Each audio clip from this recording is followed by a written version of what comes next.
Well, I ended up in New York straight out of university, wanting to work in publishing, wanting to work specifically with fantasy. It was at the tail end of the 1970s. That's how old I am.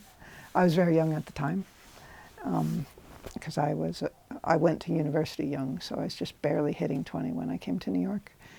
And at that time, there wasn't the fantasy field as we know it today. There was a fantasy field because of Tolkien's work being published, and then publishers deciding they wanted to publish more things like that in the hope that they would be as popular as Tolkien. Derivative Tolkien stuff. Yeah, by and large. But largely, this was American publishing, a little bit different here in England. But at that time, fantasy was published by the science fiction departments of publishers. And the editors tended to be people whose primary interest was science fiction, with fantasy being a secondary piece of what they do, and a lot of blurring between the genres.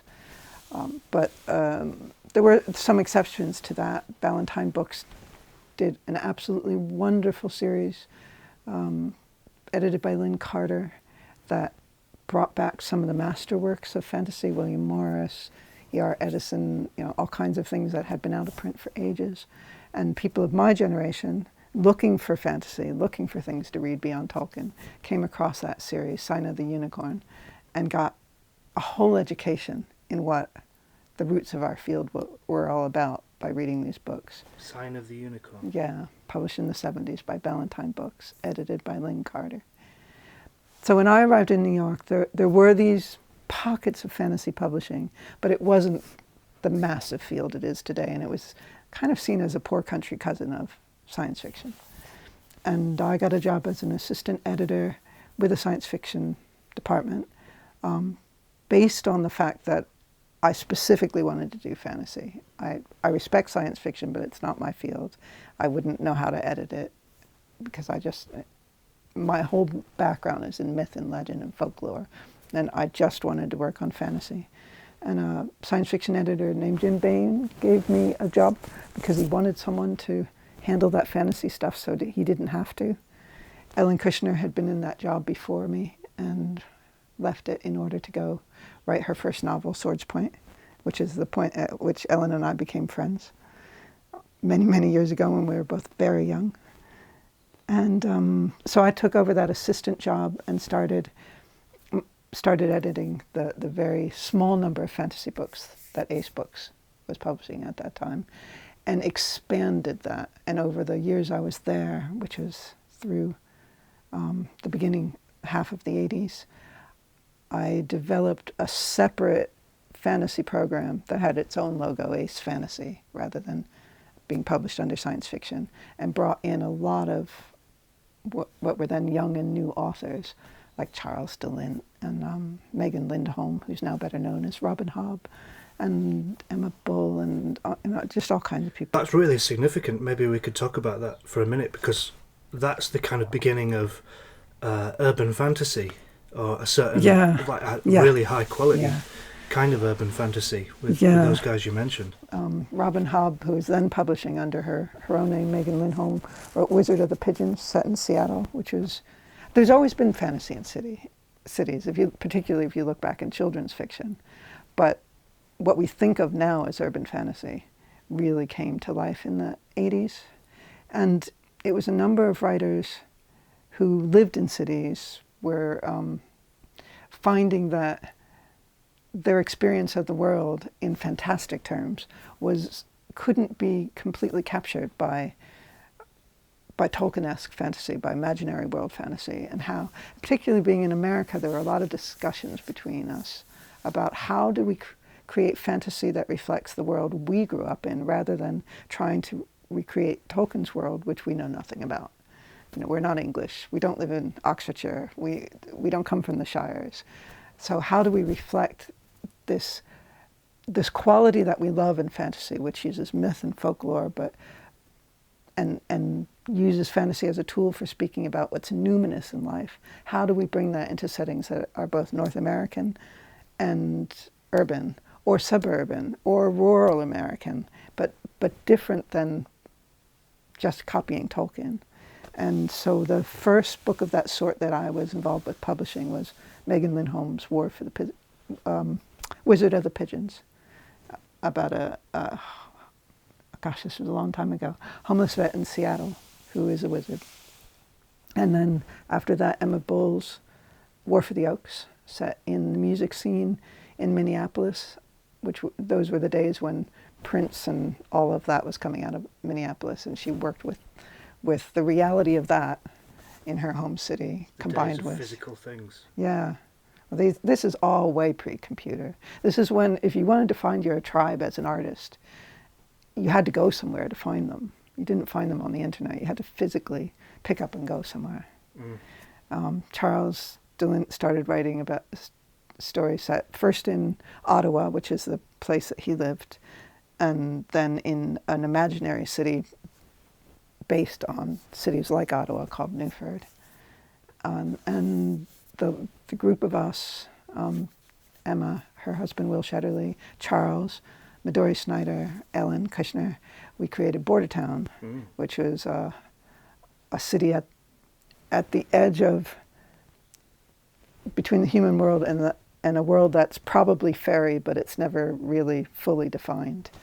And the impulse for that series was partly Lord Dunsany's King of Elfland's Daughter, which was set in a rural edgeland. And I've always been very interested in borders and edgelands, but also wanted to do something that was urban fantasy. So combined the two ideas and created Borderland, which still has a lot of readers. I think it's incredibly dated now in terms of how it speaks about things like race and culture. I think if it were being created today, it would use different kinds of language. But for its time, it was innovative. For its time, it was inclusive. And having gay characters and non-white characters. And that was radical at the time, wasn't it? Yeah. Did you get in trouble for trying to do it? There's certainly a lot of people puzzled by it. Not so much trouble, but puzzled by it. But actually, Ben, at that time, it just being a woman in science fiction / fantasy publishing was transgressive.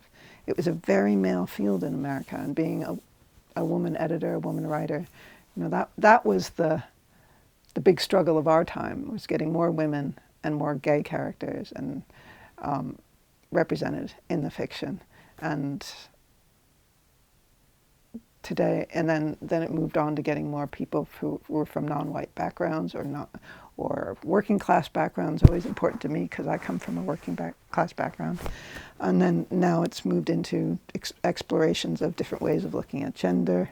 Every generation has its boundaries to push, and sometimes this generation looks at what we did back then and think, you didn't do what we're doing, and that's bad and wrong. It's like, we were down here pushing on this so that you could get to the point where all that was done and you could push further. Each generation we were standing on the generation before us, on their shoulders. And that's how it works in our field, I think. So would it be fair to say that, because you're quite modest, but you really deepened the field at that point. You were one of these people who, it was a lot of Tolkien derivative works, as you said. Sword and sorcery. Those were the two dominant strains, the Robert E. Howard sword and sorcery strain, and the Tolkien strain. And you're one of the people that helped broaden it and deepen it, drawing on like myth and folklore in really interesting ways in urban fantasy, and bringing in more diverse voices. That's fair to say, but I was certainly not the only one. There was a whole group of us, of writers, editors, publishers, all in conversation with each other, trying to expand the parameters of what fantasy could be.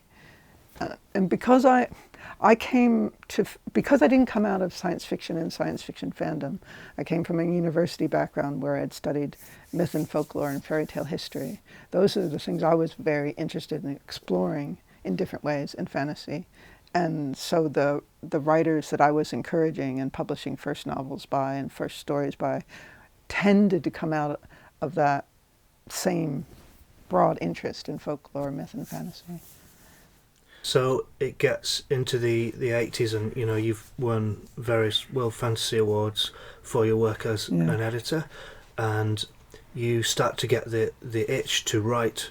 By the end of the 80s, I did want to do more than just be an editor in a corporate office. So I went freelance. I moved from Ace Books to Tor Books, which allowed for consulting editors, for you doing a limited number of books for them rather than working full time. And I started dividing my time between New York and Boston. In Boston, I had a lot of artist friends, because I think part of the biggest reason I didn't want to be full time in New York wasn't even because of writing; it was because of painting. I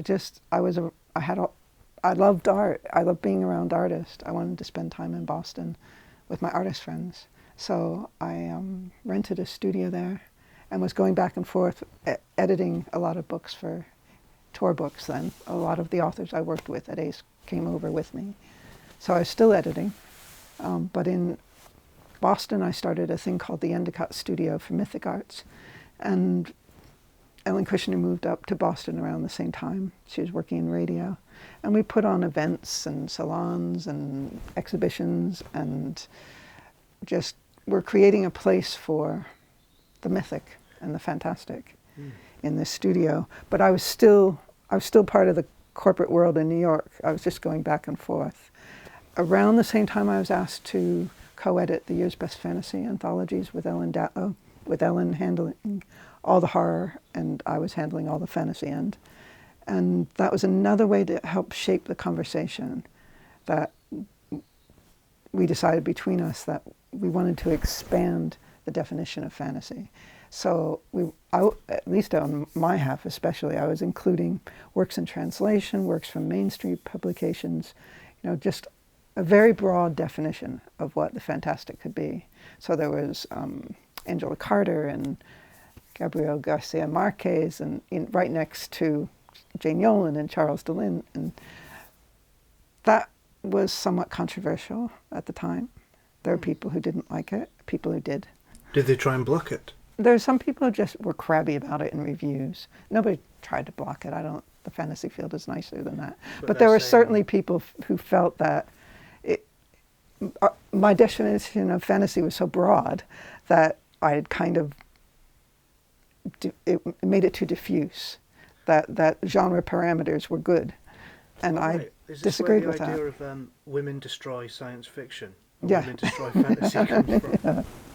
And there's still a few old dinosaurs who didn't like the fact that it was two women editing these books that were, when you put yourself out there and say this is the best of the year, it does lend a certain weight to what you define as the best of the year. And there were people who objected to that. And there were also editors who put out their own versions of Year's Best Fantasy and Year's Best Horror that tended to be more genre-bound, that were good in their own right, for those readers who wanted to stay completely within the walls of the genre. Then it was good to have volumes like David Hartwell's, for example, that just pretty much stayed within the known boundaries of the fantasy genre. But I just wanted to do something a little different. And Ellen and I did that for 16 years. Ellen Datlow. Yeah, starting in the, I can't remember, late 80s, early 90s. That must have been a huge task, because I've got some of those, huge. And they're massive books. Huge. And anthologies don't tend to pay very well, so a lot of it was a labor of love. It was a huge task, which is why after volume 16, which I was, a decade and a half later, I decided I needed to pull out because it was taking up so much of my year. And I was traveling I was living in Arizona and here in Chagford by then, and it was becoming harder to juggle that weight of work and review copies of books and et cetera, et cetera. But for 16 years, I loved it. And you mentioned Endicott Studios. What does the word Endicott actually mean? Oh, there's a great story attached to that, actually. Because I was walking past the house down the road. And it's Endicott. Endicott House. So, in the place that I both lived and worked in Boston was in the north end of Boston, which is, for anybody who doesn't know Boston, it's on the old harbor. and it's a very old neighborhood, mostly an Italian neighborhood. But I was in a factory building that had been factory, and there's still some light industry there, but mostly the spaces were being rented out cheap to artists. I had a top floor studio, which I adored, with a view of Boston out the windows. And it was on Endicott Street in the North End. And Endicott Street was named after the first governor of the Massachusetts Bay Colony, back before there was an America, called John Endicott. And so I just called it that. Partly my artist friends who I had mentioned, Tom Canty, Rick Barry, Phil Hale, worked over in a studio on Newbury Street, in the Back Bay area of Boston. And their studio was called the Newbury Studio. So when I started mine, and Rick Barry's wife Sheila was part of it, and it was kind of all the women, I just thought, well, we'll call mine after a street too. It'll be Endicott Street. So then I come to Chagford and fell in love with this place in the 80s when I was still working in New York and Boston, because I knew Alan Lee and Maria Lee and Brian Froud, and was coming over to visit a lot and always wanted to live here.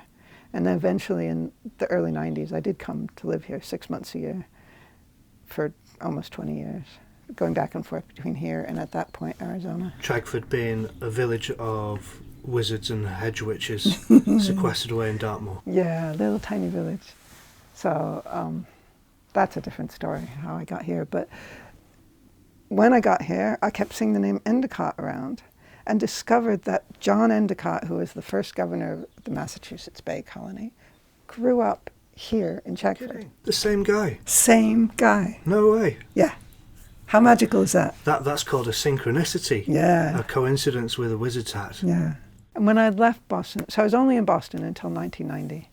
And when I left, at that point I left both Boston and New York and moved here for 6 months a year, and the desert, Arizona desert, for the other 6 months a year. And I did that for the next 20 years.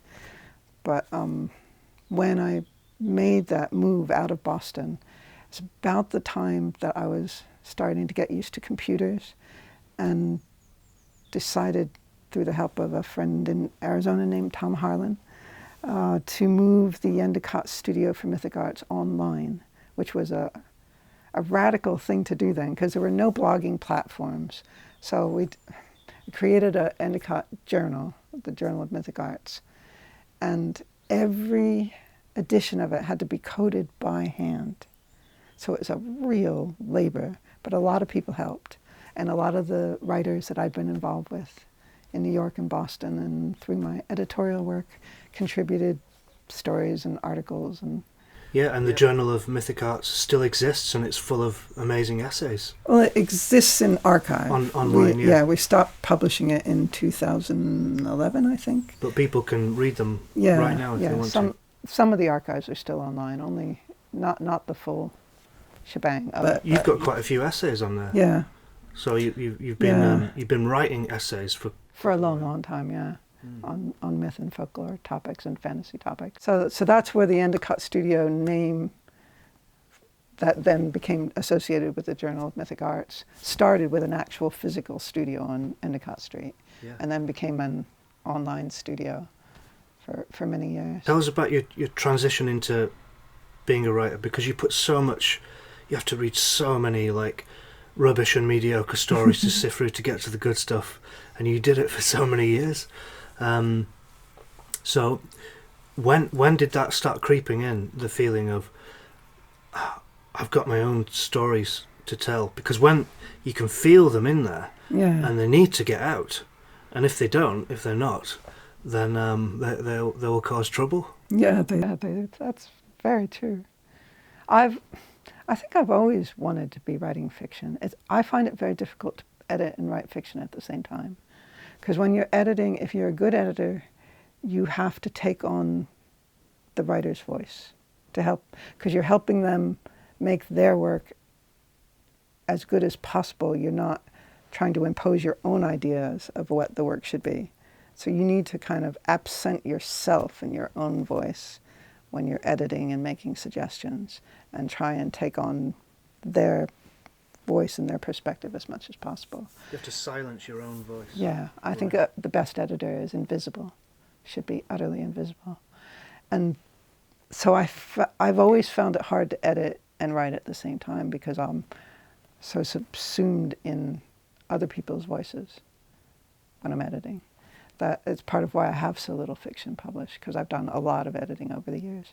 After I was doing novel editing in New York, I started editing quite a lot of short story anthologies, sometimes with Ellen Datlow, sometimes on my own.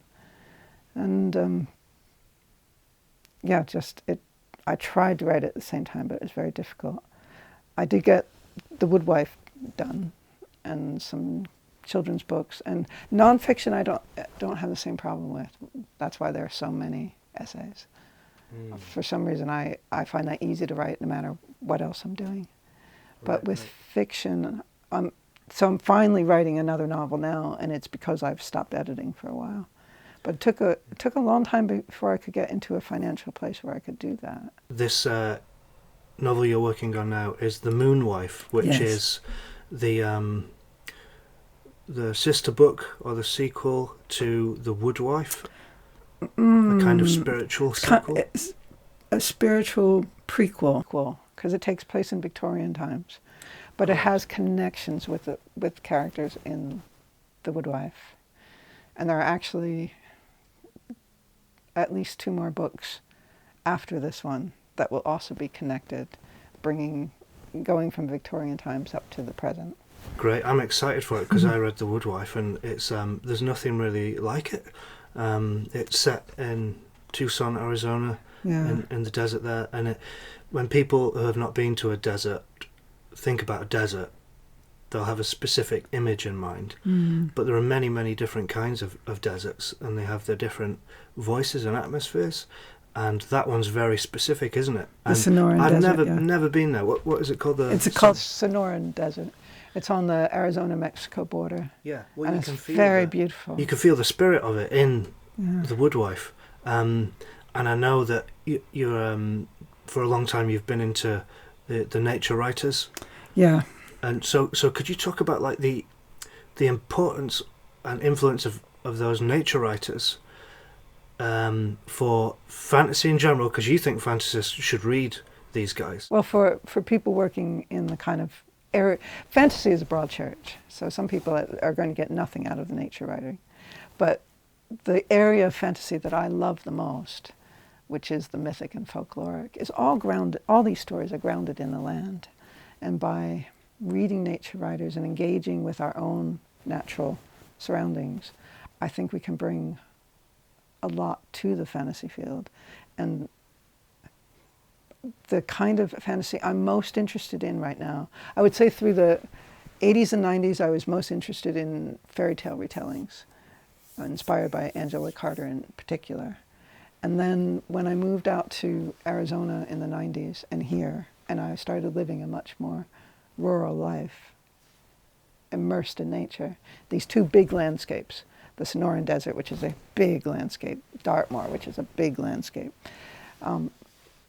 Suddenly I understood in a way I hadn't before how much all the myths I love, all the folklore I loved, was rooted in landscape. And it was during that early period of living in Arizona and here that I started reading a lot of nature writing.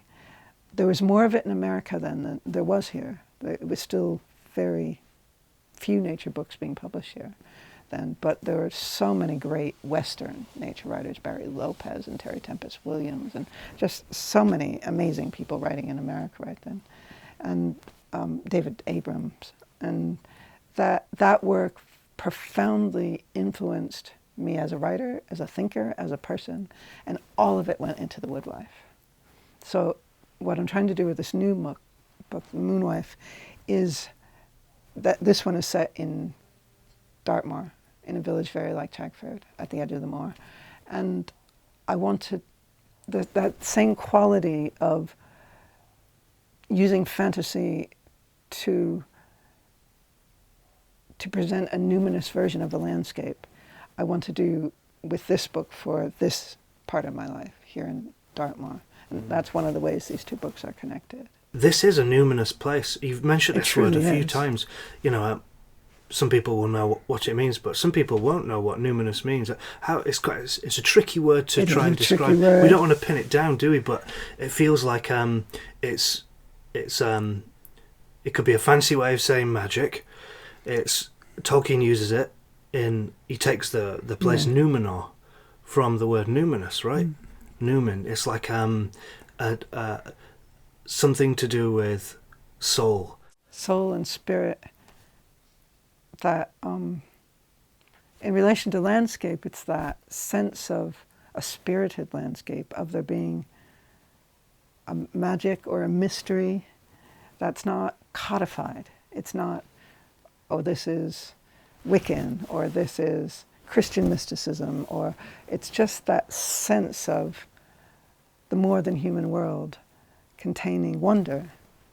And a numinous landscape is a landscape in which you allow for that spirit to come through without pinning it down to a specific magic system or specific faith. Right, you go into more detail on this in your 2016 Tolkien lecture, which is absolutely brilliant. That's how I first found you. And after seeing that, I was like, who the hell is this person? I need to meet them. Oh, you sweetie. Because you were talking about Tolkien responded to the losses of his time. Yeah. Which, he lived through a fucking war. He lived through two. Right. He was in the trenches of World War I, and then he lived through World War II as well. I mean, that generation that went through 2 world wars. Unbelievable. Difficult to imagine, and very uncomfortable. No one wants to do the work of imagining what that would actually be like. For me, his books are so much about his life. I'm not saying they're strictly autobiographical, because that's not the way he or most people write fantasy or writing fiction. But he does the thing that I love of bringing the stuff of his life into the mythic material. And engages with the mythic material, and so you can see that the things he's been through, losing friends in the trenches, being through world wars where good and evil were not abstract concepts, the loss of friends, of ways of life, of countrysides, of buildings, of the loss he experienced throughout his life, and then in his personal life with losing his mother. And those are books about loss. Those are books about what we love and what we lose. And he brings all of that into those gorgeous, gorgeous texts. And he uses the stuff of his life to engage with the mythic material that he's reworking. And to me, that's what fantasy does best. When we bring the stuff of our lives, it doesn't have to be autobiographical. It doesn't have to be, it doesn't have to be what I'm doing. I live on Dartmoor and I'm writing about Dartmoor. I lived in Arizona. I wrote about Arizona. It doesn't have to be that one-on-one. It can be an imaginary land, like with Tolkien, but you still bring yourself to the work. So this is where I have issues with works that are just trying to copy Tolkien or trying to copy J.K. Rowling or trying to copy anybody else. It's like, that's not your story to tell. Tell your story. And bring all that stuff you love about those works into it, but engage them with the things you know and the things you lived and the things that you most need to express. For me, a lot of that is about landscape, about relationship with the land. It's about community. It's about family, and also absolutely everything I write is about finding or losing home. Right. But that's personal to me. It's not that I think everybody should write about that, but I grew up in a very difficult way where I had a teenage mother who was not always capable of taking care of me, and I bounced back and forth between her house, my grandparents' house, foster care. So home is what home is, where it is, how we create it, how we lose it, is the subtext of virtually everything I write. And I bring that up just to say that for writers, it can be good to sort of look into your soul and go, what are my obsessions? What are the things that I keep coming back to again and again and again? And allowing yourself to go there. Yeah, this is why I trust your idea of what the numinous is and what fantasy is, because for some people it's too saccharine and illusory, and it's like a sleep spell. Fantasy can be a sleep spell. You see this in some kind of a new age art, and there's a certain aesthetic which is hyper spiritualized without a sense of tragedy, without a sense of grounding, longing, yeah, and sort of suffering as well. You've lived through some really difficult times that you talk about in some of your essays, framing it in mythic language. So, people that have been protected from tragedy by an easy life in late stage capitalism might be sort of drawn to or dazzled by this kind of fantasy, but it doesn't interest me. I need the darkness and the trouble and the tragedy mixed with the wonder, and actually the awe. And awe has that kind of sense of danger and terror in it, and the longing is such an important element. We talked about this word numinous, and longing. The ancient Greeks had this word pothos, which meant an unfulfilled longing with the beyond. Yeah. An unfulfilled longing, so it has to be unfulfilled. It has to be. It's almost like longing itself has an intrinsic value, and you have to keep the longing alive. So the only way to kind of solve the problem is to have union with the longing, so it kind of gets preserved. I like that. We live in a consumer market society where we're being told every day, if you buy this product, if you do this thing, if you spend this money, you will satisfy your longing.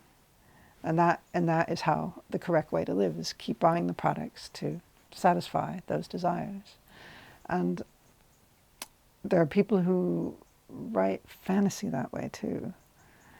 And there's an audience for that. And I don't want to say that those books are bad, because people get things out of them. But it's not what. No. I think fantasy is a broad church, and there's a place for stuff that is light. That doesn't go I'll say deep. it, I don't like them. But it's not what interests me personally. And I think part of the job that fantasy can do in a society that is so consumeristic is remind us that the important things are not things we buy and sell. And our relationship with the land is one of those things. And our relationship with whatever kind of spirituality we have is one of those things. Our relationship with our communities and families these are not for sale. These are things we work out over the course of our lifetime. I don't think you have to have led a hard life to write good fantasy. I think we all live in a hard world. And opening your eyes to that is all you need. And speaking from the truth of that is all you need, because the world is composed of all these things, beauty and horror.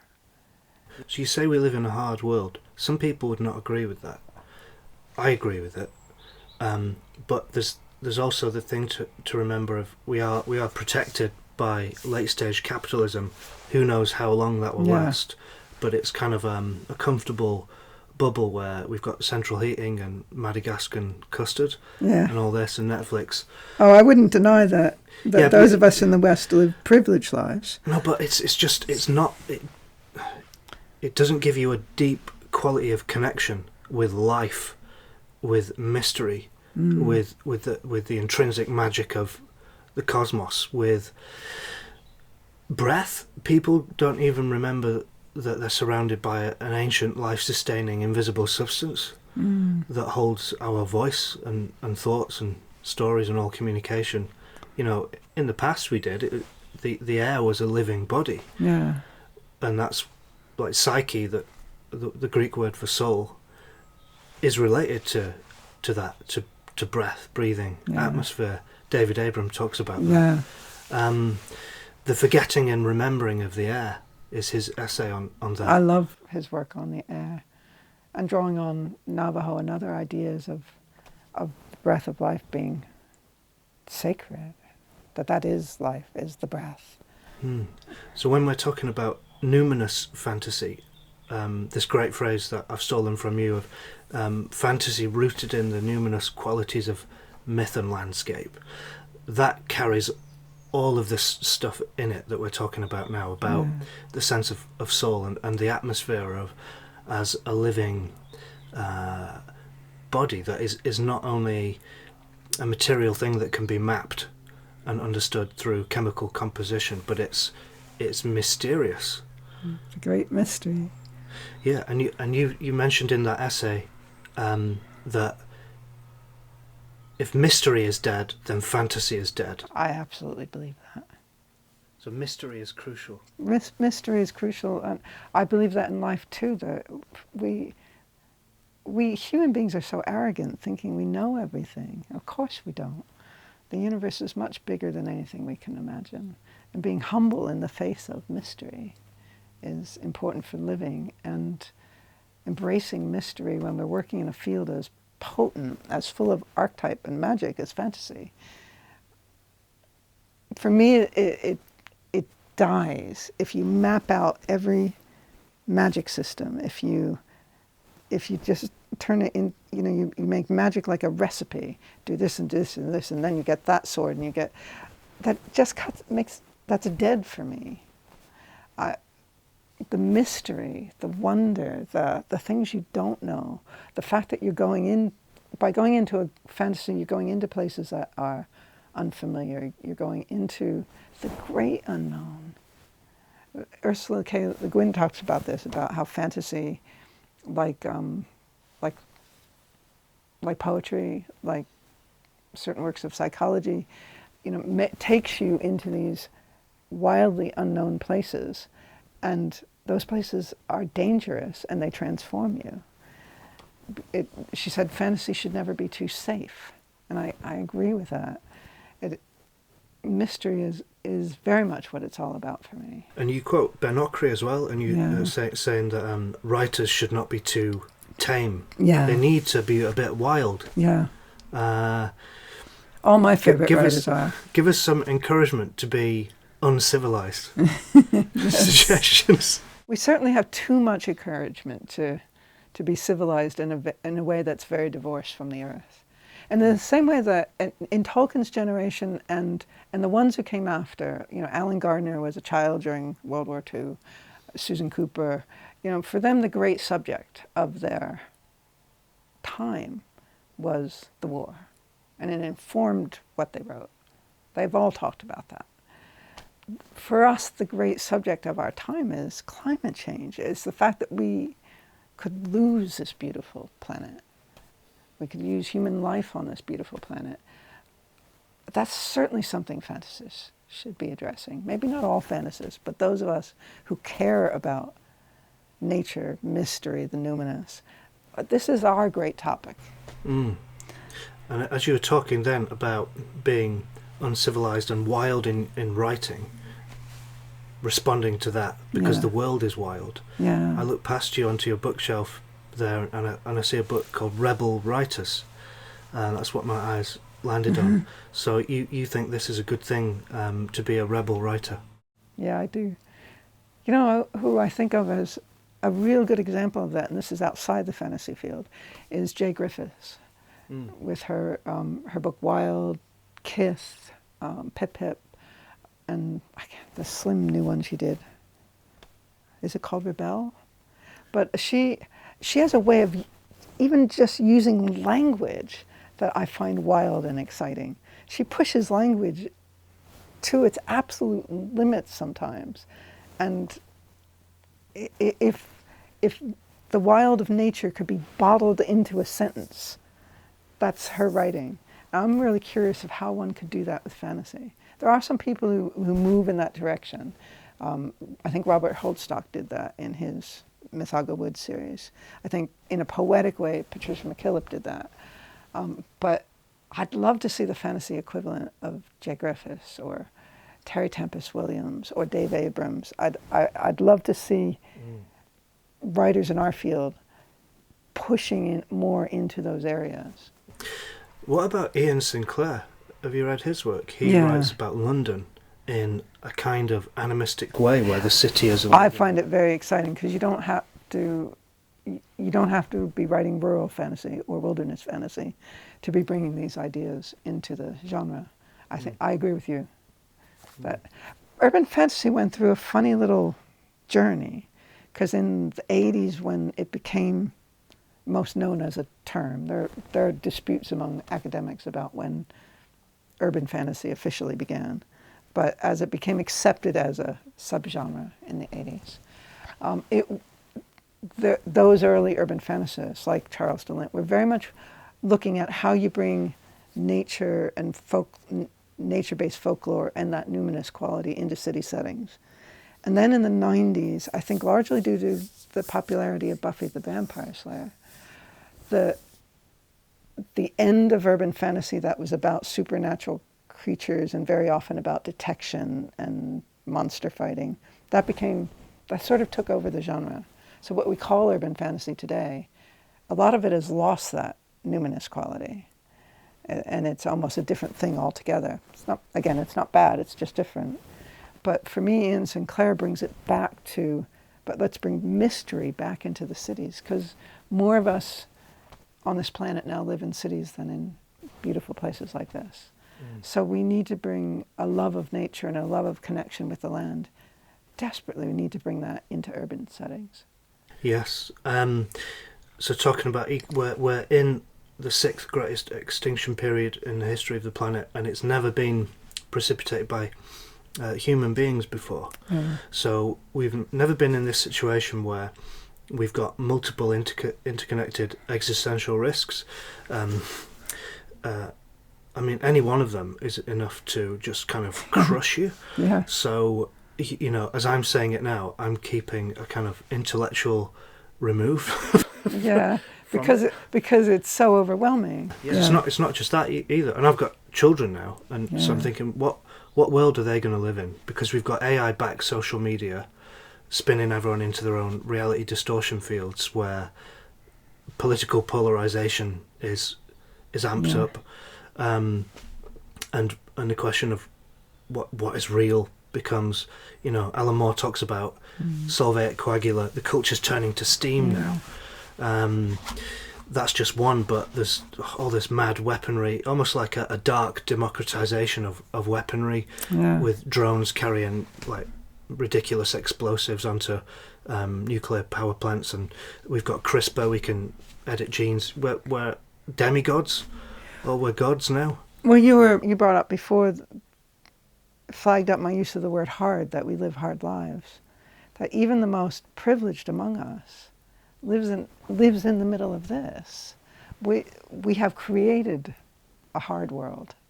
It's also a very beautiful world, and I love it passionately.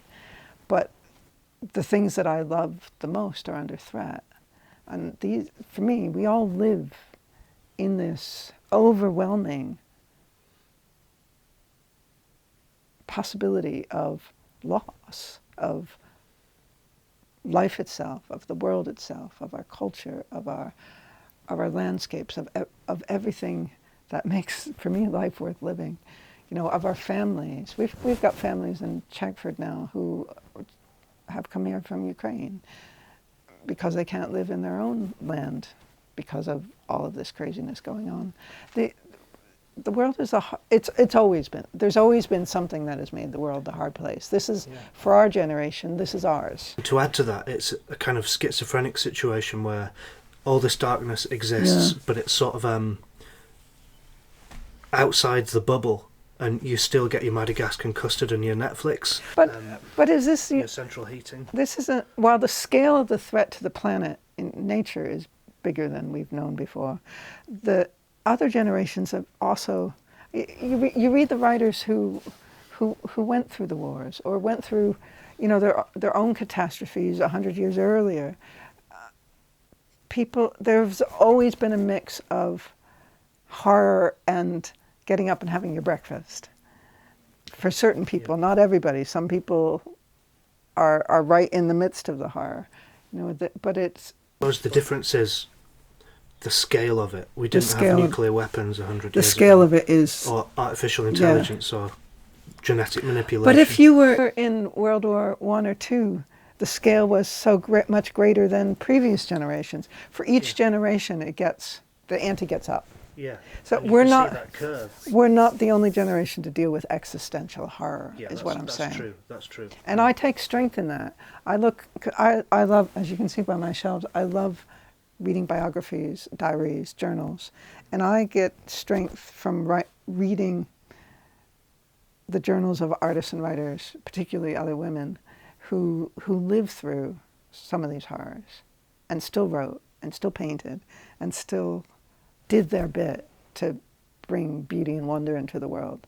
That gives me strength and helps me know that, we aren't uniquely singled out as a generation for having to do this task.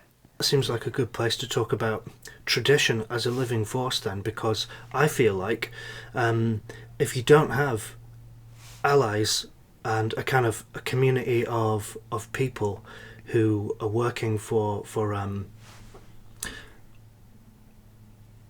a life-sustaining culture, a deeper quality of existence, for creativity and community and beauty and vibrancy and everything we love about the numinous quality of myth and landscape. And set against all the horror. Yes.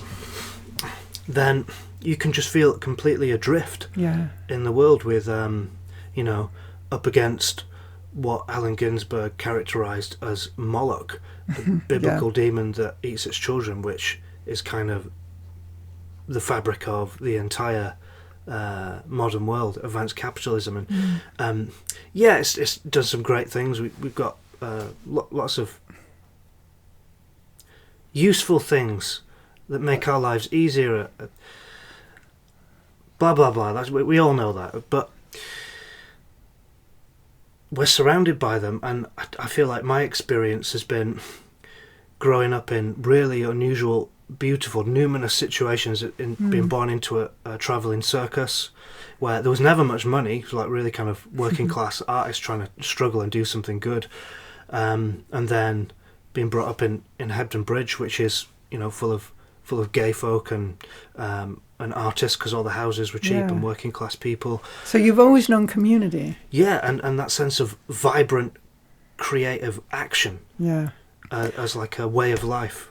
You've just mentioned the two things that are at the heart of what I consider deeply, vitally important in life, which is community and creativity. That I don't know how people survive without those things. And part of my desire to put art out into the world is to give people art that helps connect them, let them know that there are other people in the world who have these thoughts, who are creating these things, who are, lets you, for the space of reading a book or looking at a painting or listening to a podcast, know that you're not alone. You are part of a wider community of people who care about these things.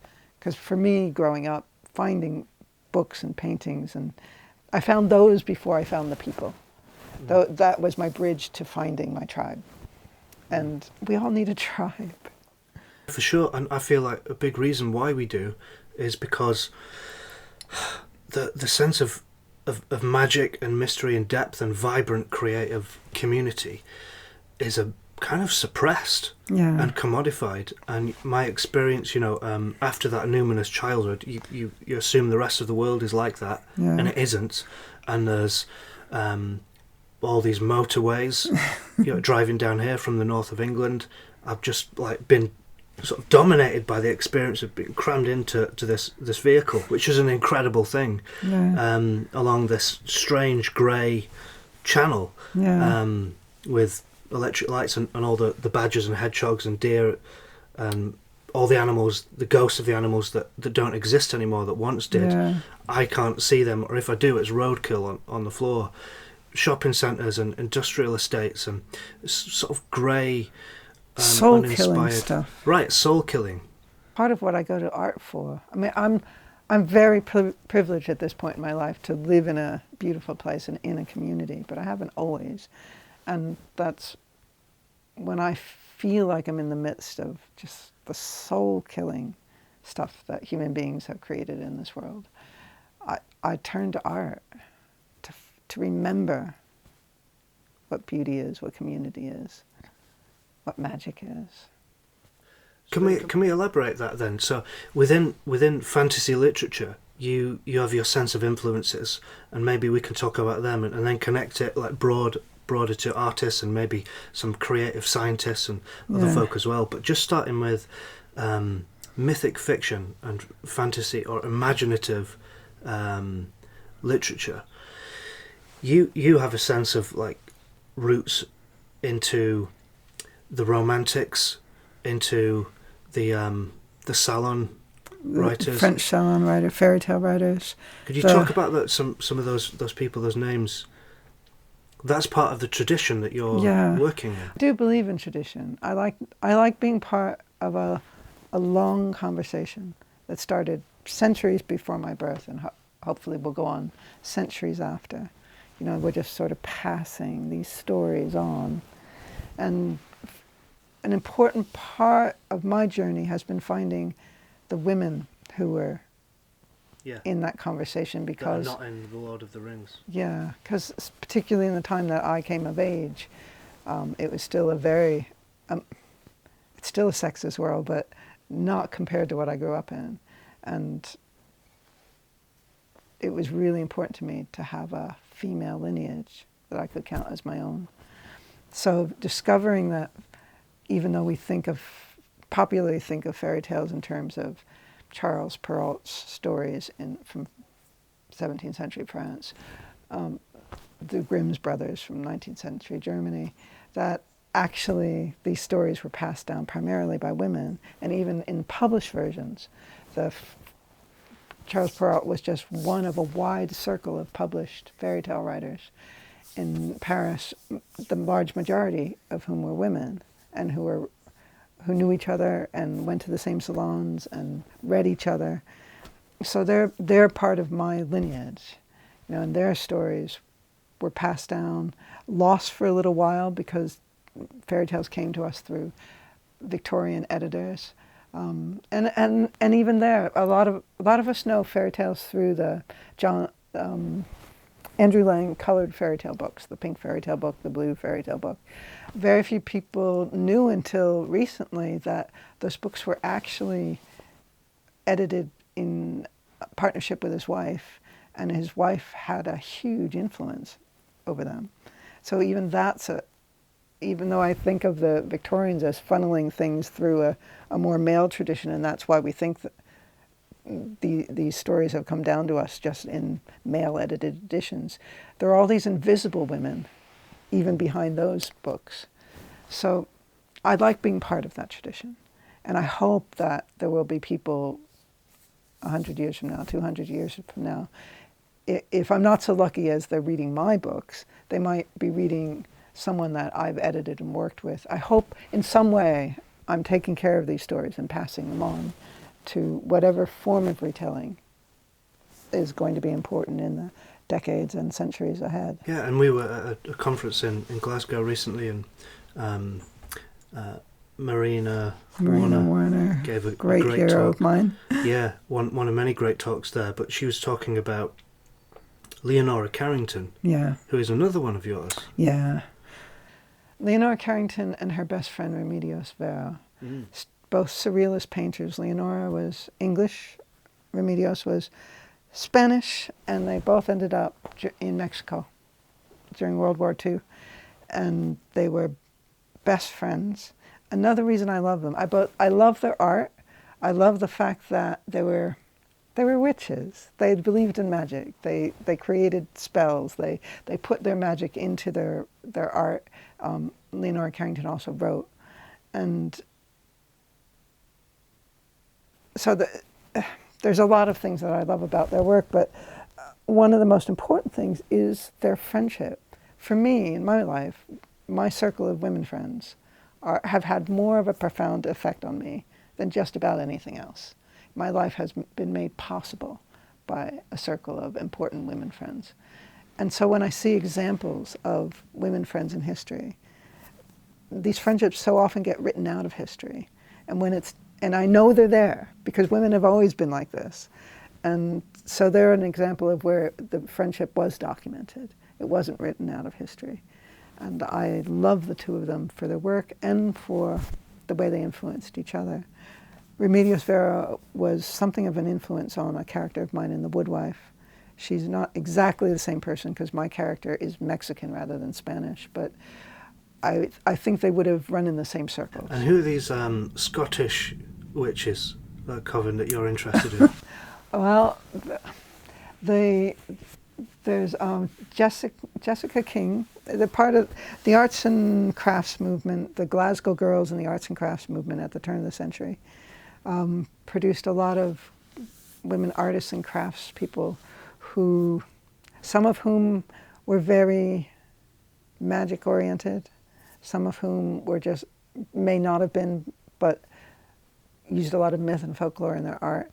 And there's a particular group that, I'm wary of saying this word because I always get it wrong. Cudbury is the name of the town. I'm sorry, Scottish people, I'm probably pronouncing that wrong in my American accent. But Jessie King and a number of the other Glasgow girls who studied at the Glasgow School of Art ended up moving there and having this vibrant community of women artists at the turn of the century. And I'm digging into them and wanting to learn more about them and wanting to write about them. Jessie herself was an absolute believer in fairies. Didn't just rework fairy lore, but believed she saw them. And she fascinates me. I want to know more about her. So we've got this idea of witches in popular culture, which is very different from your idea of a witch. There are different kinds. There's a hedge witch is one that I like. You seem as though you might be a witch. I rarely use the word witch. Yeah. Because it has all these pejorative. There's a compliment, no? Yeah.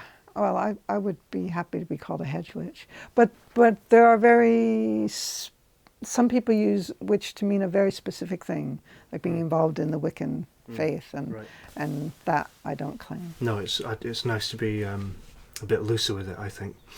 And you talking about fairies now, you talked about fairies, the clothing that the landscape, not just the land but the living air, wears as it meets your imagination. Yeah. So it's something to do with the relationship between the more than human world meeting the specific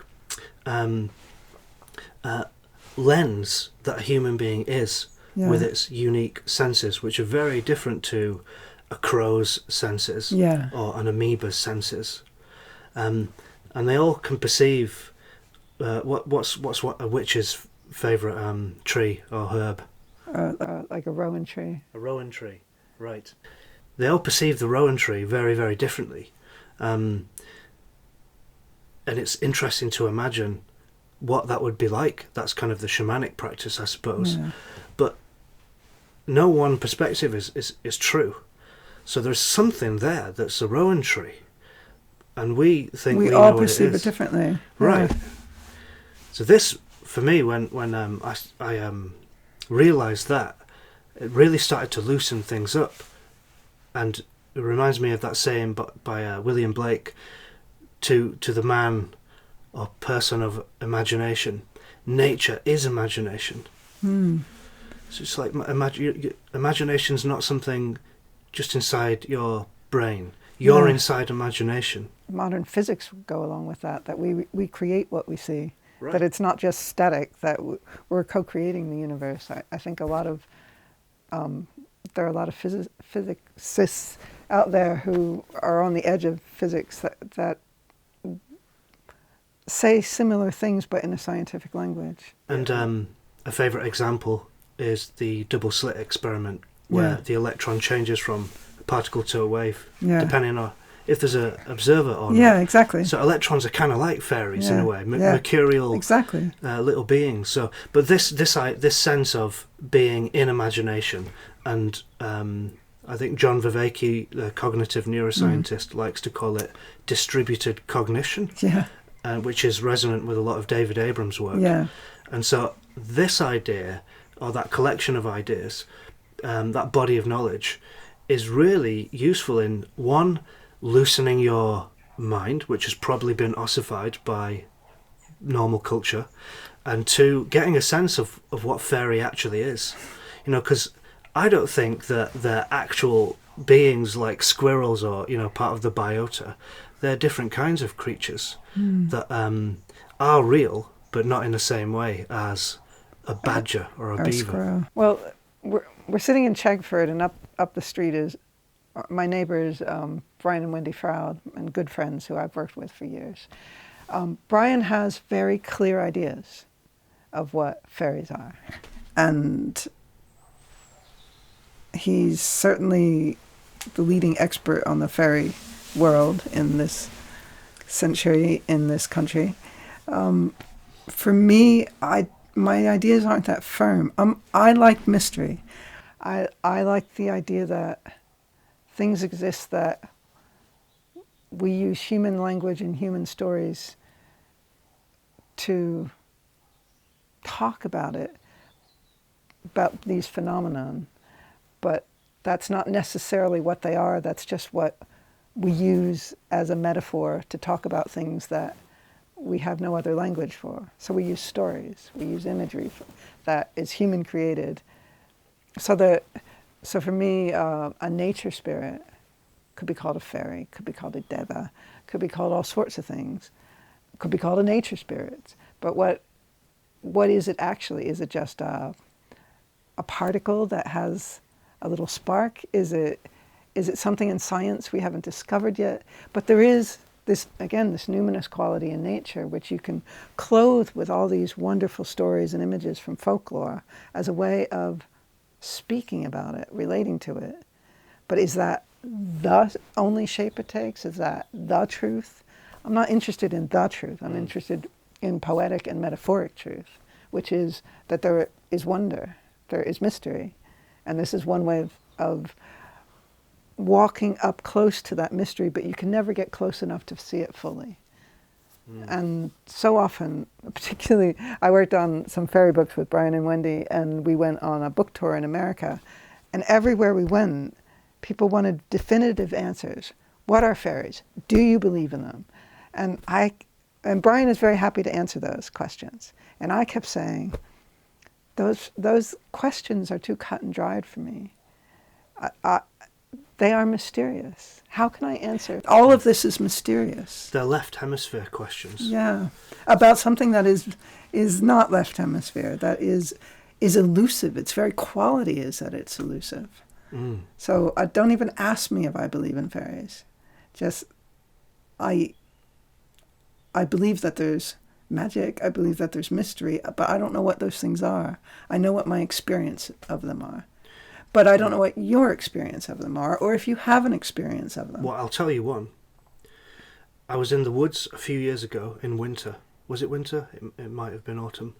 And I was by a small stream down in like a gorge, and just lying on my back next to the stream, looking up through the trees, and I saw something that I don't know what it was, but it was incredibly bright and fast moving. And so you might think, oh, shooting star. But it was as big as a falcon. It's ridiculous. I've seen loads of shooting stars. I like them. I've seen some really big ones, but I've never seen one like this. And it was blue, and it seemed very close, almost like, it was going to alight on a tree. And with that, there's a temptation to immediately start rationalizing what it is to get at the truth. The truth, as if there's one truth. The tyranny of the word the.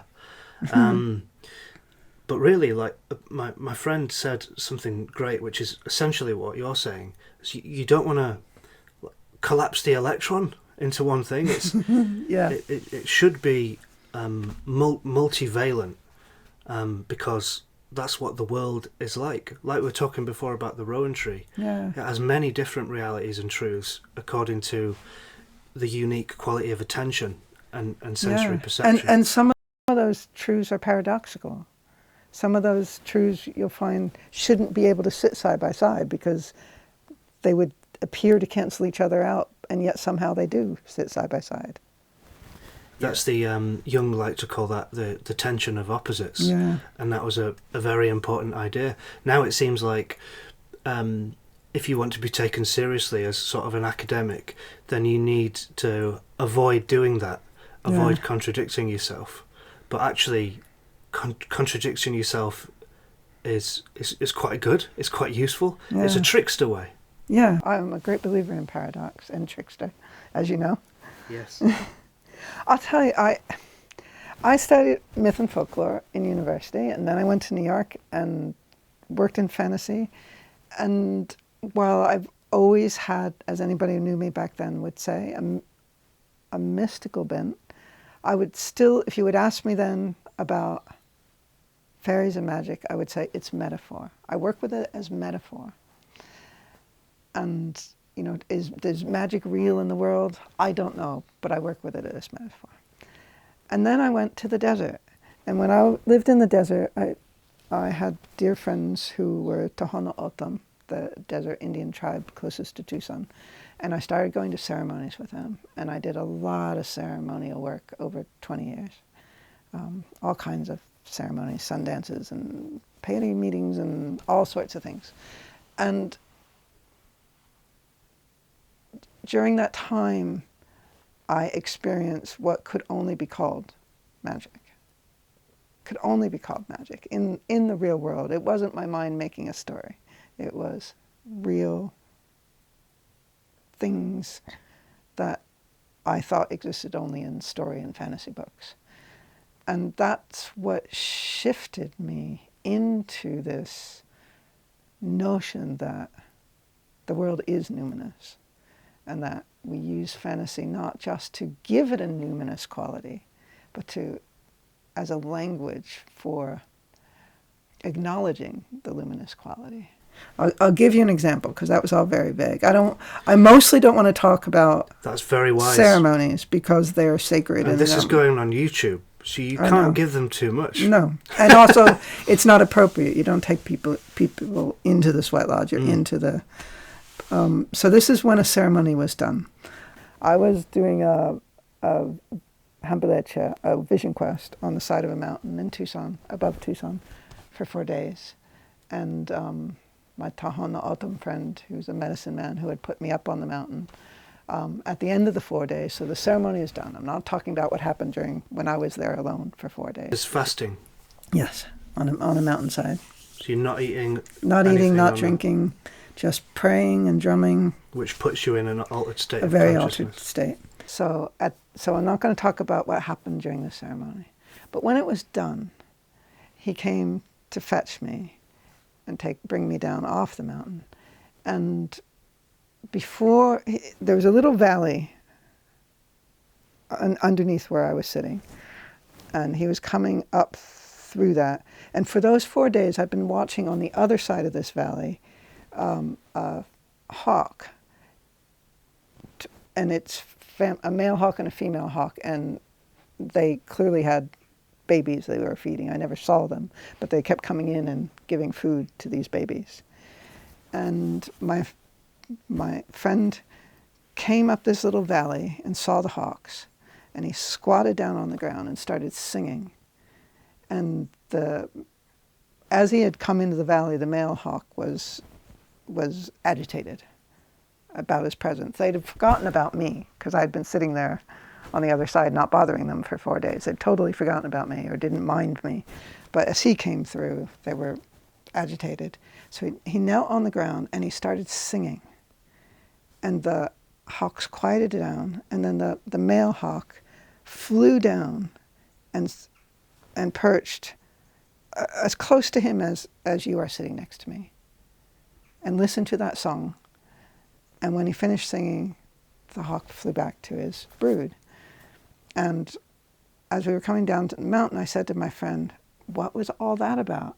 And he just very matter-of-factly shrugged his shoulders. He said, hawk song passed down in my family. That was all. You know, it's so matter-of-fact.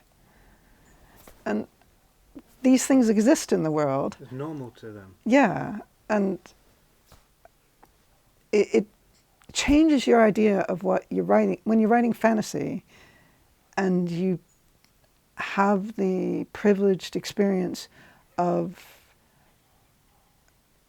witnessing lives in which this isn't fantasy, this is just how the world works. And I know, you know, a lot of people who have had, you know, been part of those kind of experiences, not native necessarily through the Tono Otom, but through other cultures or their own cultures. Over the years, I've now, you know, met a lot of people who have those experiences, and like my friend would just shrug and go, "Yeah." It changes the way you write fantasy.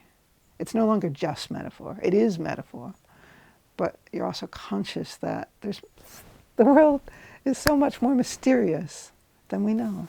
Yeah, and Ian McGilchrist says metaphor's what links language to life. Yeah. And life is unimaginably complex. Yes. And deep, you know, just a cell by itself. How could we humans be so arrogant as to think that the world isn't bigger than what we can understand? I mean, where would we get the arrogance to think that we know everything? That's a good question. Don't know. But epistemic humility seems in order, doesn't it? Yeah. At the same time as really sincerely trying to understand. The best scientists seem to have that, though. Yeah. They are humble and they're very imaginative. And the best shamans and the best artists have that humility. In my experience, you know, of the people I've met, they have a real humility about what they do, and they're always open to mystery, to contradiction, to whatever is. And you can't be open without that level of humility. Yeah. A few years ago, when we first met down here, I asked you if you could challenge me to be a disciplined writer. I vaguely remember that. Yeah. And you said what I should do is create a form, come up with a form. You didn't really explain what you meant by that. I was like, all right. Sounds like me. It's almost like a way of work. This is how I took it anyway. A way of working, and a structure, a pattern. That very much sounds like me. Yes. Yes, and try and stick to it. And so I did that, and I failed repeatedly because I had children and life got chaotic. So then the form had to change. So right there's something to do with discipline and fluidity that you need to try and bring together. That's so true about everything in life. That structure. We have a modern culture that, you know, so individualistic that we can often rebel at the very idea of structure. You know, and you see that sometimes when you're trying to teach people about writing or painting, or it's like, I just want to do my thing. I don't want to work within this structure or that structure. But structure is, I've learned both as an editor and through doing ceremony with Indigenous peoples, structure is what contains the form, what allows you to go beyond that structure. But it also can't be so rigid that you don't allow for the chaos of children. You know, you need that balance between structure and allowing the structure to change when outside forces impact upon it. But I guess partly because of all those years of doing ceremony, I do believe that structure helps us. Like in Autumn and Native American ceremony, and in some of the ceremonies I participated in here, there's a form that keeps it from just being loosey-goosey, new agey. You know, and the structures are sometimes hard, like sitting 4 days on a mountain without eating or drinking. But it takes you someplace that you don't get without structure. But if a structure becomes too rigid, paradoxically, it has the opposite effect. It closes you down. So Martin Shaw must talk about this because he does so much ceremony in relation to storytelling. That combination of being free and loose and contained, not all over the place. They sound like opposite things, but you do need both, whether it's making art, making community, making a family, cooking. When you bake, you can't just be all the way, I say this because my daughter's a baker, not because I am. If you just ignore the structure of what heat does to the materials you're working with, you are going to have a lot of failures because baking has certain structural things that you need to do to make it turn out right. And within those structures, you can be very creative. And I think most things are like that. I like to imagine it as a collaboration between Saturn and Aphrodite. Yeah. Saturn being discipline and limit and containing, and lots of other things. Don't want to piss Kronos, Saturn off. But and Aphrodite being the goddess of love and beauty, but courageous sensuality and being alive to the world and like motion and playfulness. Yeah. Can they work together? They have to work together. But when you're writing, you're sitting still for so you're static straight away. Yeah. But there needs to be an internal movement. Your hands are moving. Maybe you're getting up and walking around and kind of acting emotions of a character or something. But a lot of it is you are sitting down on a chair. So the fluidity is in internal, imaginal, and in ideas and language. So, you within your research, within sentence structure, within the form of the novel or the form of the story. Right. To what degree do you map that out in advance? To what degree do you stick to a structure? It's different for every writer. Which is why you can't prescribe anything. You just have to say you've got to figure out your own way of working. But you need to look at both those aspects, the freedom aspect and the structure aspect, and figure out what your dance with those two things is. And your dance may be more structured and less free, but that's where you're comfortable working from. Or your dance might be more intuitive and less structured.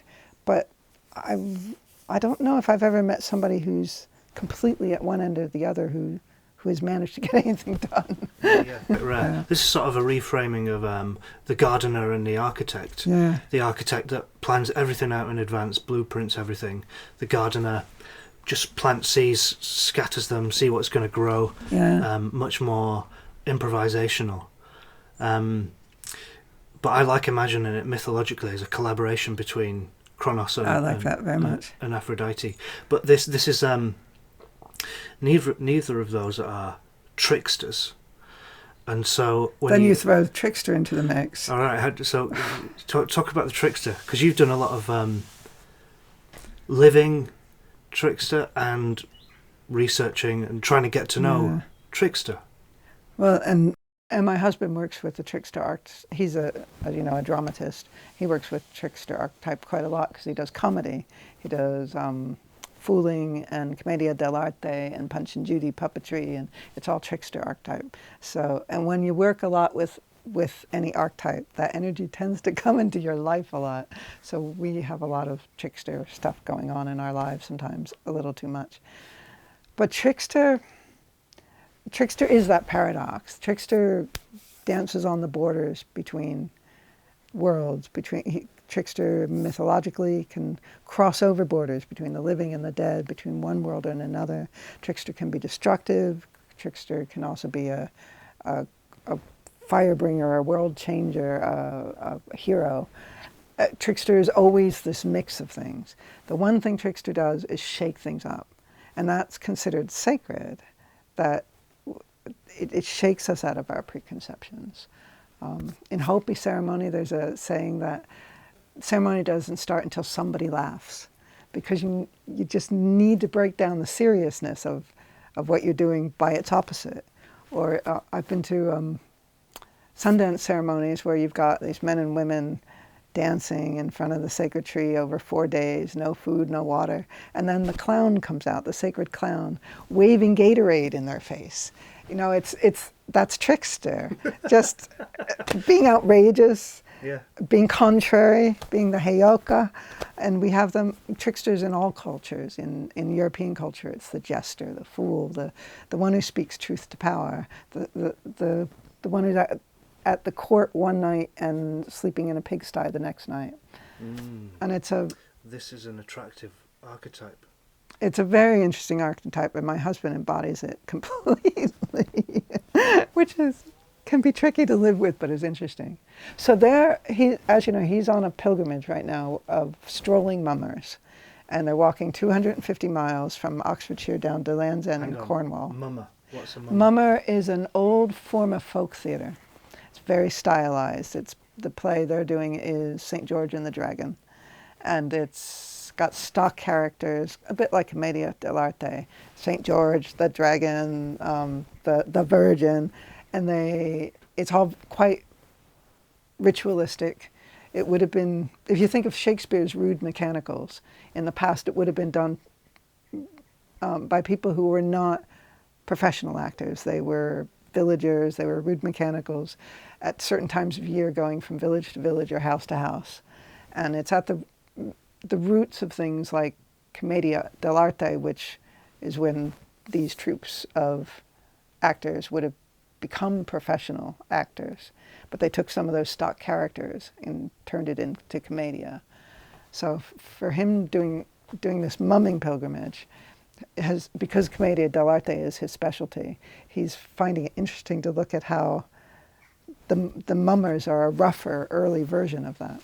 So this group it varies between 7 and 10 people as people come on and off the pilgrimage, are taking this mumming play for 250 miles down the St. Michael line, the ley line that runs all through. It runs all through Dartmoor. There's a whole series of Michael and Mary churches all along the way, sacred places, Avebury Stone Circle. And so they're walking this and doing mumming plays along the way. They just came through Chagford and did it here. But this goes back to, it's a long-winded way to get back to what you were talking about. It's very funny, these mummers plays. They're very silly, and yet they talk about profound things, about the resurrection. You know, somebody always gets killed, in this case St. George, and then the doctor comes along and resurrects him again. They're fertility rites, their Christian rites, they deal with all these mythical things, but in a funny way.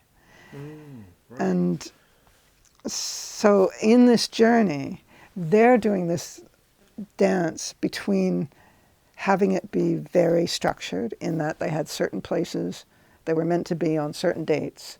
Like they were meant to be in Chagford on last Thursday because they were giving a performance in our St. Michael's Church here, which is on the St. Michael line.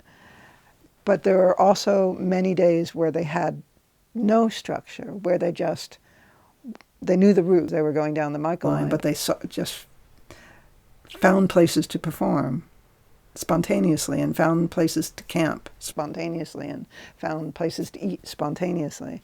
And the whole journey for them has been this mix of how do we have structure and no structure at the same time? How do we make that dance work? With some of the people in the pilgrim group more comfortable with structure, and others very much comfortable with everything being loose, and making those tensions work in the group. And it's interesting to see how that affects the journey, the art form, the pilgrimage. And watching that happen, because I hear from him every day and where he is on the journey, this being the modern age, and he can phone me up on his mobile phone, and hearing this process go on, I've been thinking about how that relates to my own journey with being structured and non-structured, as a writer, as an artist, as an editor, as all the different things I do. Thinking that, yes, so much of the process is about constantly juggling the need for both structure and non-structure in one's life. And just when you think you've got that balance absolutely right, Trickster comes in and causes chaos in the form of small children, in the form of things that, I had my summer very planned out, and then my dog got very sick, and just recently died. Howard came down with a very COVID earlier this summer and was very sick for a long while. And everything, all the plans went out the window. You know, this spring I had a really good balance of structure and non-structure. I was feeling very cocky about that. I was getting so much done. And then it all went out the window, and now I'm in a different place, grieving my beloved dog, exhausted from having nursed the two creatures I love the most through a very hard summer. And I can't go back to that old balance of structure and non-structure. I have to figure out, okay, I'm over here now with this set of experiences. So now what do I create in the way I shape my days so that I can do the work I need to be doing? And I'm just beginning to figure that out. Yeah, constantly moving terrain, isn't it? Reminds me of the comedian Stuart Lee talks about the French bouffons, I think. Yeah, Howard does bouffon as well. Right. Of course he does. Of course he does. And they would draw like a sacred circle around them, like a white circle, and then do outrageous things in very serious religious places. And they could pretty much do anything they want, and as long as they're inside that circle, they're okay. Do you think in today's hyperpolarized political atmosphere we can do that or not? Because everything's taken out of context with the internet and social media. Oh, I don't know, Benna. That's a really good question. I'm quite concerned about the polarization and the inability to meet in places where two different things can be true at once, where we don't all agree, where we have that dance between different values and different ways of seeing things. Some of that's getting lost in this polarization, and I think that's something we need to refine as a culture. How to invite the trickster back in and be okay with it. But it's always dangerous to invite trickster in because, I would say trickster was a very part of our lives this summer, and that was not a nice visit from trickster. That was the darker side of death and transformation. But it's all part of life. It's all part of life. Well, I feel like if you don't invite trickster in, the trickster will invite themselves in. Yes. And you probably won't be happy with the consequences. Yeah. Trickster as an archetype is quite a strong force. And because I work with it in some of my stories, like in The Woodwife, the shamanistic figure Crow is very much a trickster figure. So when I'm bringing that kind of archetype into my work, I do tend to light a candle on my desk and say, I'm invoking this energy, but please keep it in the work and not have it ripple out into my life. Right, because that's happened too many times at this stage.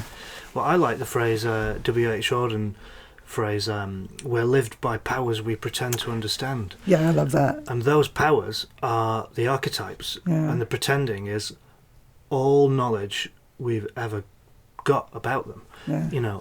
Every structure of imagination that you might call myth, a culture's sacred stories.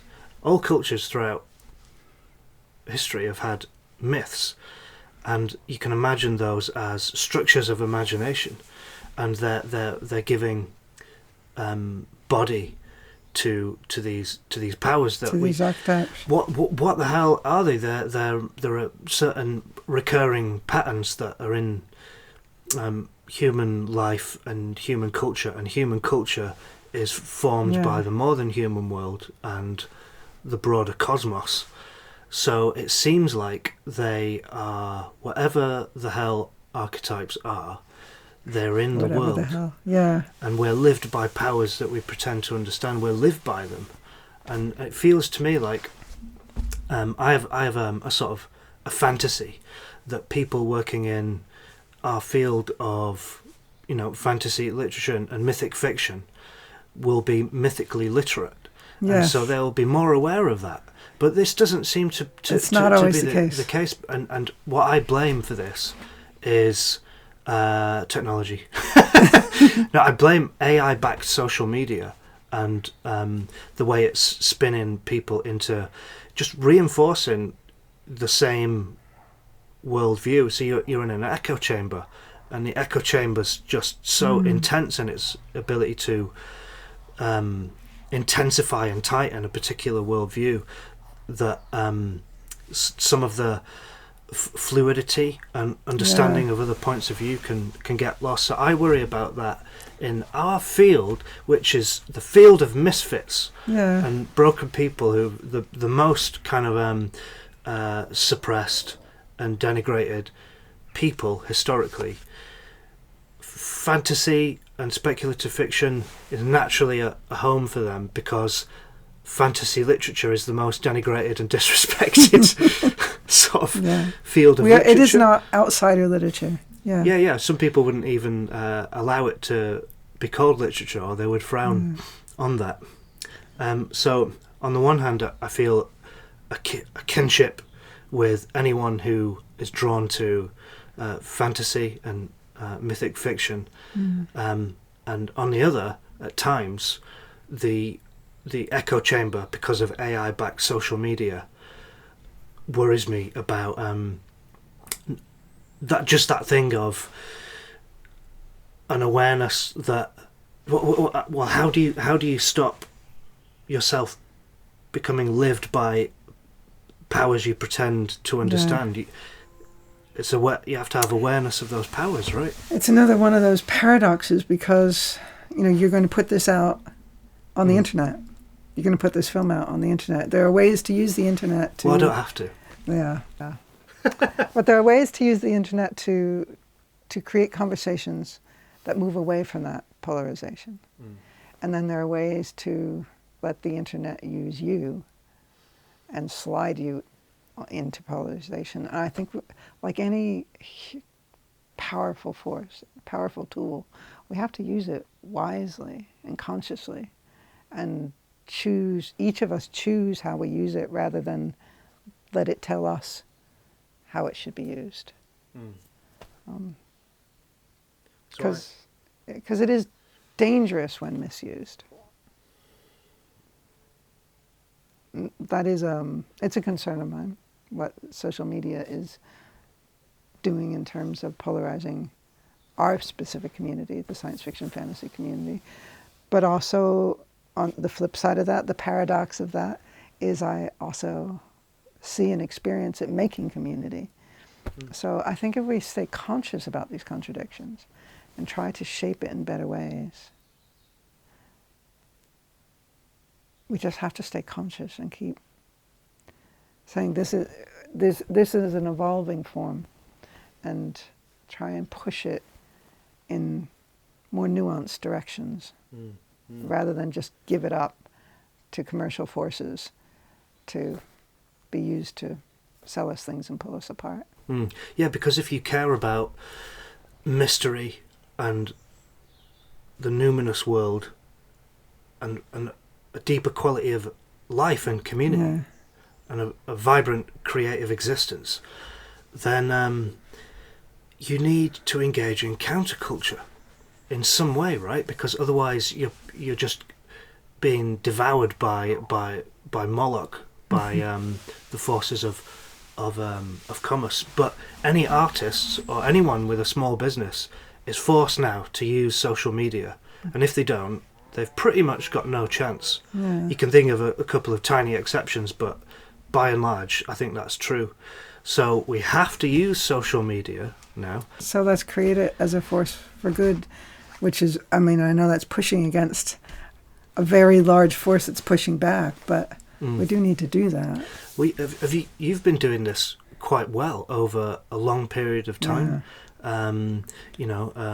Myth and More being just an amazing repository of knowledge about a lot of the things we've been talking about, but also people who are alive, who are living this stuff we're talking about, seem to sort of constellate or congregate around some of the spaces that you've created in the past with Endicott, and now online. I think that is very much what I've been trying to do, is to create places online that people can find who want a sense of community, and a community that cares about these same things, about books, about art, about nature, about creating our lives in the world in a conscious and better way, activism, all those things.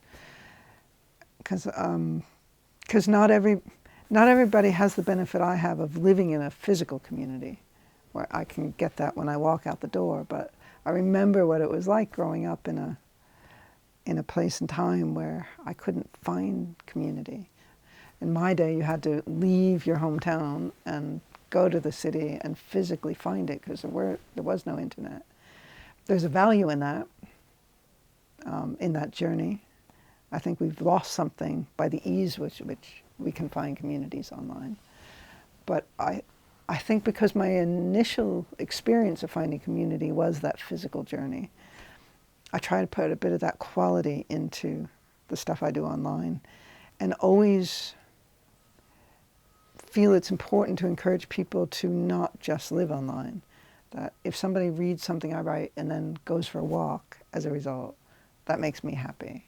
If somebody finds inspiration in the kind of community they find online through something like Myth and More, and then goes and creates that in their own lives in the real world, for me that's a good outcome. There are things I do here in the village. We have a monthly series called Celebrating the Earth, which it takes place in our village church, but it's all faith. It's us pagans in town and people with no faith, and a whole group of us who do it. And every month, people from all across the community come together and we do some kind of artistic thing about nature, poetry, music, storytelling. And so I advertise it through my Facebook page and through Twitter, because a lot of local friends are online as well, and that's a good way to put the word out that the next one is happening. And so often people from far away from here, for social media friends, will say, well, why can't we see it? Can't you film it? Can't you make it participatory for everybody, no matter where they are? And while I think it's great that there are things like that, I think it's great that a lot of conferences are going online now, that we make things more inclusive for people to attend all kinds of things, no matter where they live or their level of ability or disability. All of that is great. I think we also need things that are just local, that, no, this, you actually have to physically be in that candlelit church, and everybody's welcome. If you want to get on a plane and come and see it, come. But this is a physical thing happening. Let's not lose the physical and the local. Does it have to be a candlelit church? No. But ours is. This thing is a candlelit church. Mm. Somebody could create the exact same thing in a school, in a studio, but this particular thing is a candlelit church. And if you want to experience it, you physically have to come and be in that place. Yes. I don't want to lose those physical expressions of community. No, I don't. And it's not meant to exclude people, because I'm involved in so many things that are online gatherings that work really hard to open to everybody. But I want to not lose the physical and the local as well. Well, if we lose the physical and the local, then it's pretty much game over, isn't it? Yeah. We're something else at that point. Yeah. And the physical and the local is deeply important to me. Right, yeah, that's half the reason. That's why I'm here. Right, yeah. You're giving the spirit of a place a voice is part of what you're doing. And that's not to denigrate the value of internet communities and internet events. I think they're great, particularly someone with a health disability. There are a lot of conferences I can participate in from this studio that I wouldn't have been able to in any other way. But that can't be the only thing. Yeah, totally. Yeah, this is about being more mercurial and inventive with it, isn't it? Abandoning technology is not the answer. We've got to operate with it, but we've got to use some creative jiu-jitsu so we're not devoured by it. So we have recorded music and we have recorded concerts in the world that you can participate in, but we also have live music, which is important to participate in too. Why we need all these things. We need all these things.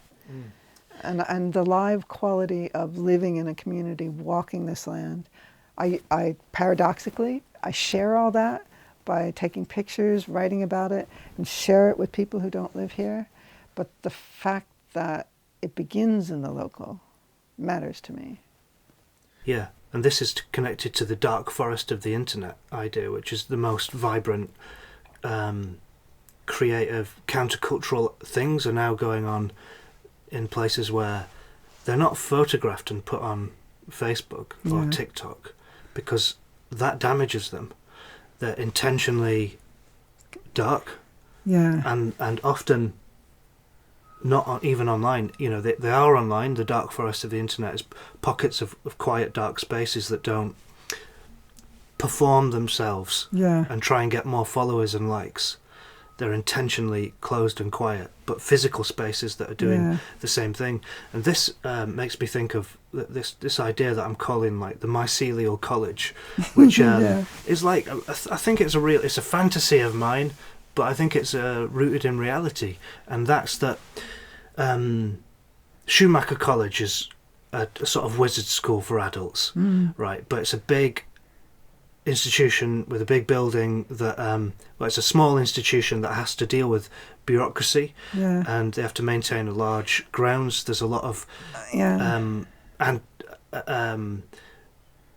antagonism that they have to work through in order to be really, really dynamic and creative and do as much good as possible in that place of learning.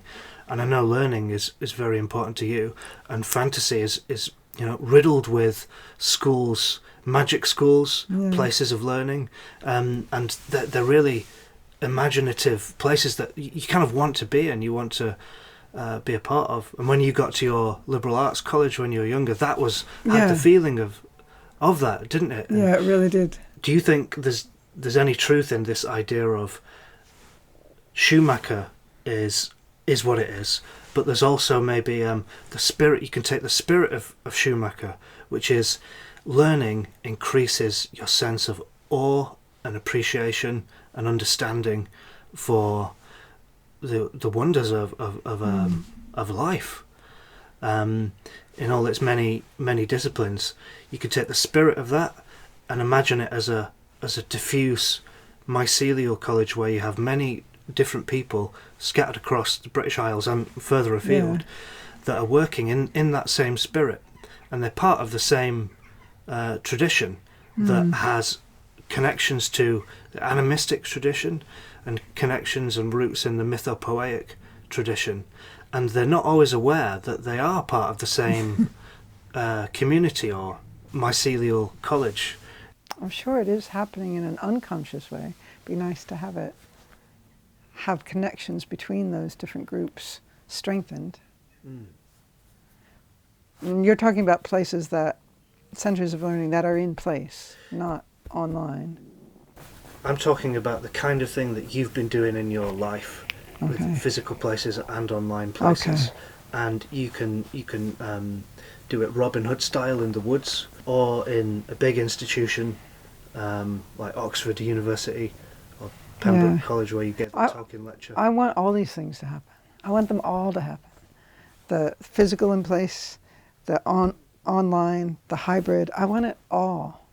I want it all, because everybody has different needs. If you're a single parent who can't travel to a place, if you're working class, if you're physically disabled, there needs to be, I want there to be something for everybody, but at the same time, not everything can be for everybody, because sometimes it's a contradiction. So that's why I like having these things that are very physical and ephemeral, and you're either there or you're not. And once it's over, it's over. Howard talks about that as the magical of theater, is that it's a physical thing that happens and then it's gone. Those things are magical. They also exclude a lot of people who deserve to have those experiences too, but can't have it in that form. So I want all these things. We have a certain size table for this kind of art and teaching. And I just want to lengthen the table rather than serve dinner in a different way. I want all these, I just want it bigger. I just want all these things. Yeah, and part of lengthening the table seems like if there is something like this, use the metaphor of the mycelial college, then that idea seems like it's thinking itself through me and lots of other people. It's already present in the culture, and it's we're just kind of realizing that it's been doing its thing for quite a long time. It'd be nice if it was joined up to the extent that people knew about each other, so that, for example, if somebody says, but I'd really like to participate in your celebrating the earth things, but I'm, I can't physically get there, I can say, okay, but here's a thing like that is online. So go there and you'll get the same thing. It'd be nice to be able to just pass people around to what works in their lives. Yeah, and I feel like through all this stuff we've been talking about making art and creating community in a way that deepens your quality of experience and appreciation for life, for the limited time that we're here. I want that to happen so much. Oh, don't we all? I walk around cities and imagining people passing notes across balconies and sharing ideas and food and stuff, and you catch little glimpses of it, but they are glimpses. I want it to happen more so. So in that essay, what's your essay called? So it's based on Tolkien's On Faery stories. You did it at the 2016 Tolkien lecture, and you did it at Glasgow as well. Slightly changed for Glasgow. Yeah. I don't know. I think I'd probably give it a different name each time. Well, people can find it if they search. Go to the Centre for Fantasy, the Glasgow Centre for Fantasy, and look for the various talks that they have. It's audio. It's not visual. It's audio, and that's where people could find it. Yeah, and they should do, because it's really good. It's brilliant. Thank you. And there's something I want to talk about in that. But before I forget, we should mention the Centre for Fantasy at Glasgow, because it's trying to do some of what we're talking about. I love the Centre for Fantasy in Glasgow. Glasgow University, for the people who don't know, they have the world's first dedicated master's program for fantasy literature. People have studied fantasy as part of other programs at other universities, but it's the first master's that's completely dedicated to fantasy. And they've been doing this for a number of years, and they also work with the university to provide PhDs. But they recently, and it's an incredible program. If you want to study fantasy, that is the place to go. It's an incredible program, taught by wonderful, knowledgeable people. And they have recently started, I guess it was 2 years ago, they got funding for a Center for Fantasy and the Fantastic, which is a research center, a resource online, as well as in the physical world, for all matters of the fantastic, not just the literature, but also fantastical arts, gaming, all kinds of things. And they just keep going from strength to strength. Yeah, it's quite amazing that it actually exists, actually. I'm in awe of what they're doing. So anybody who's interested in fantasy literature should look up University of Glasgow, Centre of Fantasy, and you'll find videos from some of the various conferences they've done, and just all kinds of great things. And they've only just started. Just imagine the resources they're going to have in 10 years, 20 years. And where can people find you online? I've participated in some of the things through the Centre for Fantasy, so you'll find me on their website and on Myth and More, my little blog, which has been sadly on hiatus while my poor dog was sick and dying, but I'll be getting back to it soon, I promise. Yeah, trying to reconcile or come up with a new creative way of Yeah, what you've been doing. My beloved dog Tilly was so much a part of Myth and More, because a lot of the articles I would write would be illustrated with photographs of our rambles in the wood. And she was more than my dog, she was my familiar. And so finding how to keep the spirit of all that going without her is my next challenge. So yes, doing this filming today, I did think over the weekend, should I try and get hold of Ben and say, I just can't do it. I'm so deep in grief right now from losing Tilly that I won't be myself. God, don't film me now. Then I thought, but this is part of myself. I'm not always sparkly and in love with the world. Being in deep grief is part of life and myth and fantasy too. Actually seems appropriate, given the times. Yeah. Yeah. Well, thanks a lot for doing it. I could talk to you all day. We have. Yeah, probably 4 o'clock by now. Wait, no, I mean in the past we've sat up with a bottle and talked into the wee hours. Yeah, right. Yeah, I hope we can do it again. And I think you must do one of these talks with Howard. With Howard? Because of the archetypes. He works with the archetypes, with commedia masks, with puppets. And when we were talking about archetypes, I think that would be really good I would love to. It's bizarre that I've not actually met the guy. I know. Yet. Who else would you recommend? Off the cuff. Rima Staines and Tom Hirons, have you talked to them yet, the Hedge-spoken folks? Not yet, but it's in progress. We're trying to arrange something. Yeah, that I would highly recommend both of them. Great, okay.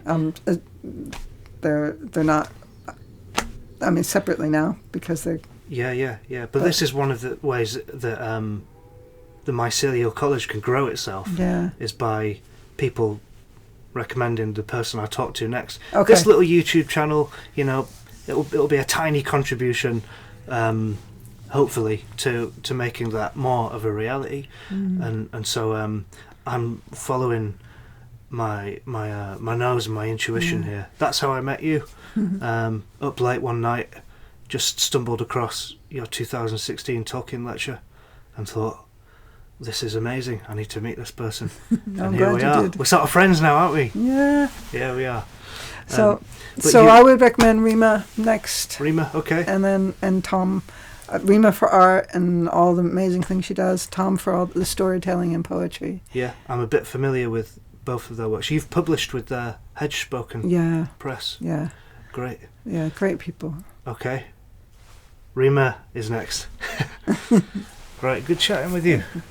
Beautiful conversation. Thanks, you. Thanks, Ben. It's always good to have you here. If you liked this video and you want more of these to exist, then the best thing you can do is support me on Patreon. Even small pledges there help, because it's a boost to my spirits and it makes me want to do more. And also, every bit of financial support frees up time for creative projects such as these, making videos, conversations with inspiring people that are somehow involved in the work of re-ensouling the world, is how I see it. So that would be greatly appreciated, and thank you very much. I really appreciate it.